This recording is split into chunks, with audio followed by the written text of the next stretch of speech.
Season 1 of the Suicide Squad Kill the Justice League is out, and it's very bad.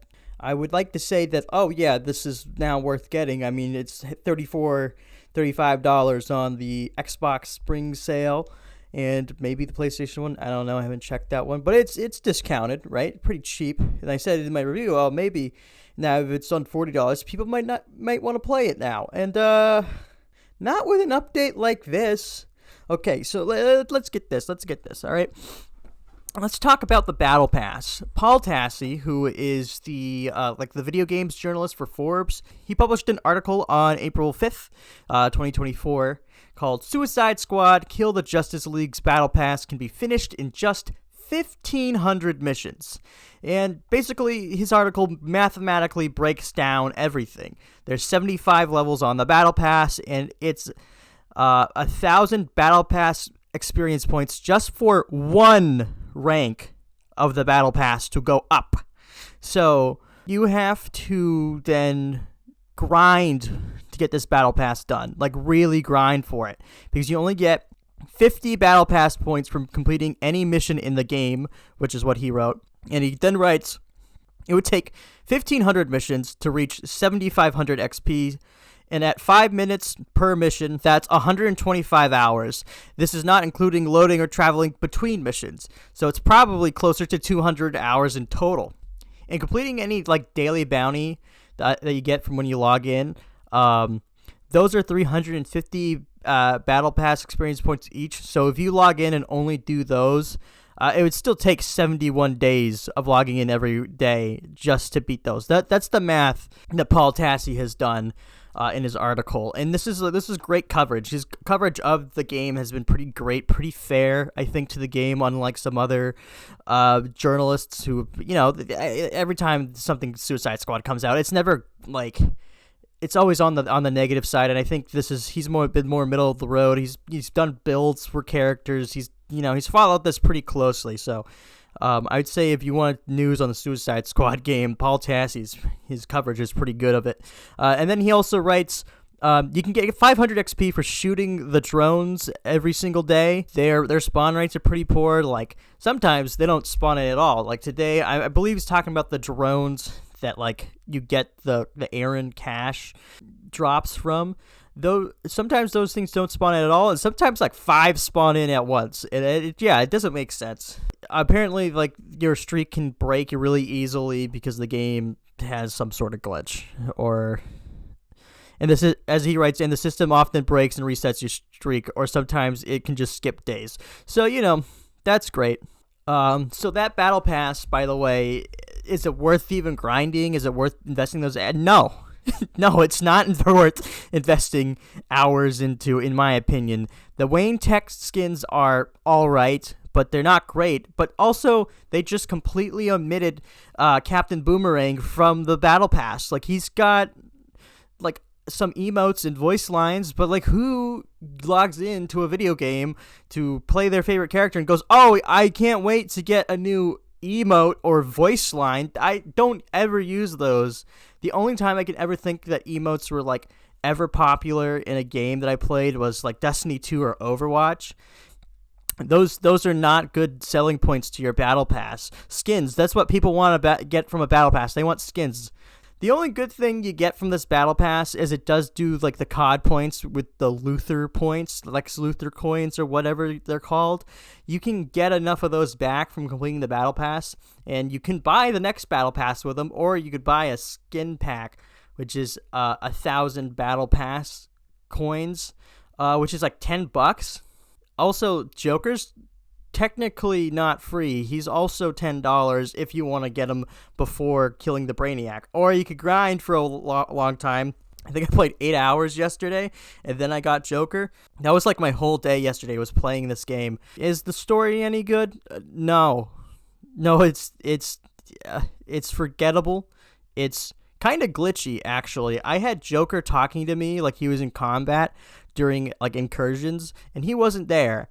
I also had him not load in on the final cutscene. That's embarrassing. Like they put him, he was in the background in a cage. Like the one chance to really see a good cutscene, and it gets ruined. I'm gonna talk about it, and that is something like you delayed the season, or you kept the season out for almost a month. No, actually, over 2 months, nearly over 2 months from launch, and you still launch it with like glitches. Let's talk about the content of this season. This is technically only half the season so far, as they're gonna push out more content later. This is episode 1, Fear, and then the next one will be whatever the Two-Face one is called. This one is centered around Scarecrow weapons. Now you're like, is Scarecrow in it? No.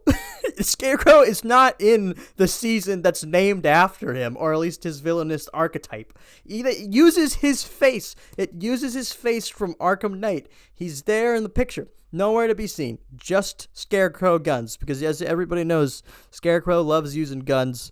But how does the Joker play? Is the Joker worth getting? I mean, the Joker is fun, but is he worth grinding 8 hours for? Or skipping and paying $10 for?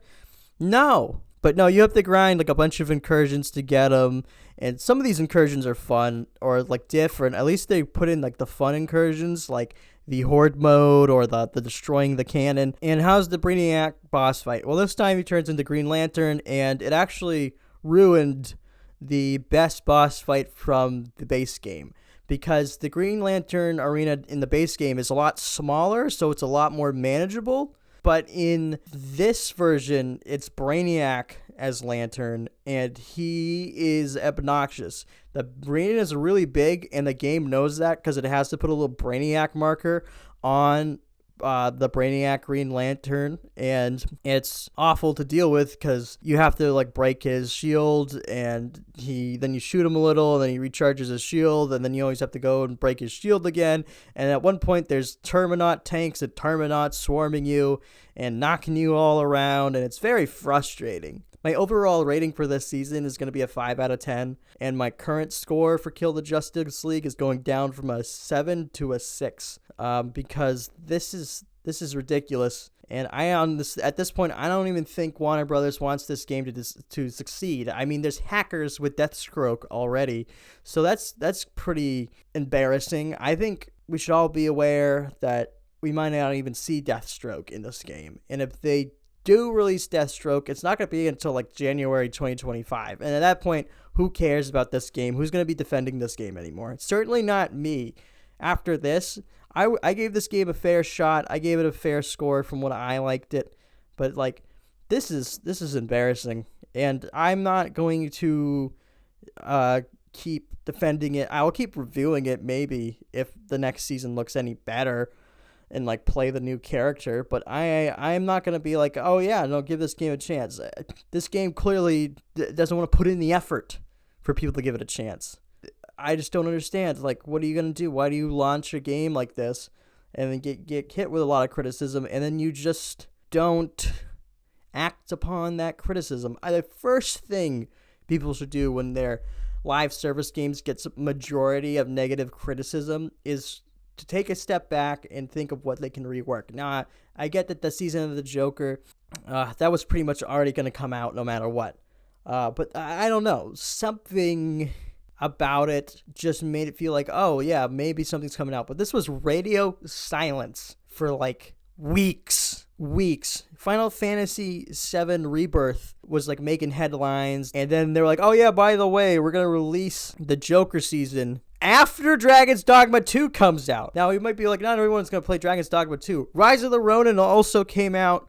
All right, there is, everyone's attention is divided amongst new games at this point, you know? Even like Tekken 8 was getting updates with new characters. Everything that was scoring higher than Kill the Justice League in January was getting new stuff already. You know, I just don't see anyone constantly playing Kill the Justice League anymore. The only thing that's good about this game is that if you want to sit down and play a video game and turn your brain off, you can play this game. I would not buy this game just to play the Joker. Thanks for watching this unscripted rant. If you like what you saw here, check out my other content. This is mainly a review channel.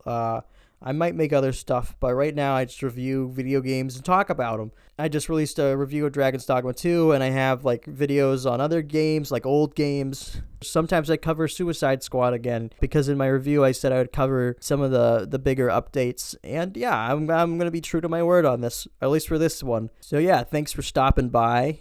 Subscribe if you'd like to. And yeah, I'll see you in the next episode.